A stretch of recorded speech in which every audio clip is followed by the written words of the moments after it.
بیت اللہ میں 40 سال خادم رہنے والے سخاوت حسین نے اپنے پینشن کے پیسوں سے ملتان میں مکہ مکرمہ مسجد بنا دی۔ سخاوت حسین کو کعبے کے دروازے تبدیل کرنے کی سعادت بھی حاصل ہے۔ عدنان یعقوب کی رپورٹ۔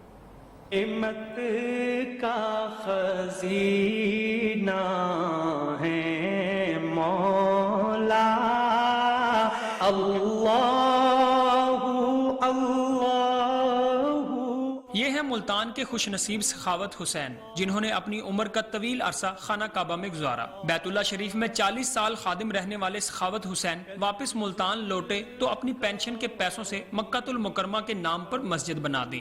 سخاوت حسین کی خوش نصیبی دیکھیے کہ انہیں 2 بار خانہ کعبہ کے دروازے تبدیل کرنے کے ساتھ آب زمزم کے کنویں کی صفائی کا بھی شرف حاصل ہوا۔ ہم نے آب زمزم کے کنویں کے اوپر ڈپٹی دی ہے، صفائی کی ہے، صفائی کر کے جو مجھے پنشن وہاں سے ملی ہے 40 سال کی، میں نے ادھر آ کے مسجد بنوائی ہے۔ سرکار دو عالم صلی اللہ علیہ وسلم کے روزہ مبارک کی ٹائلز لگانے کا شرف حاصل کرنے والے سخاوت حسین جب ملتان آئے تو انہیں غلاف کعبہ، آب زمزم کے کنویں سے نکالے گئے سکے، خانہ کعبہ کی مٹی اور سیڑھی کی لکڑی مبارک ہدیہ میں دی گئی۔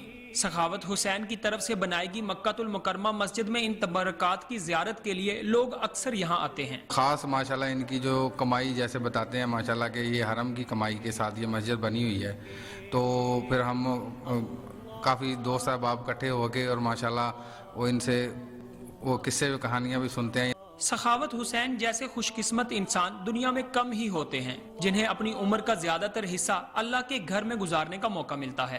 اپنی عمر کا طویل عرصہ مکہ المکرمہ میں گزارنے والے سخاوت حسین سے لوگ بیت اللہ شریف کے واقعات سن کے روحانی اور قلبی سکون محسوس کرتے ہیں۔ کیمرامین شاہد میو کے ساتھ عدنان یعقوب، نیو نیوز، ملتان۔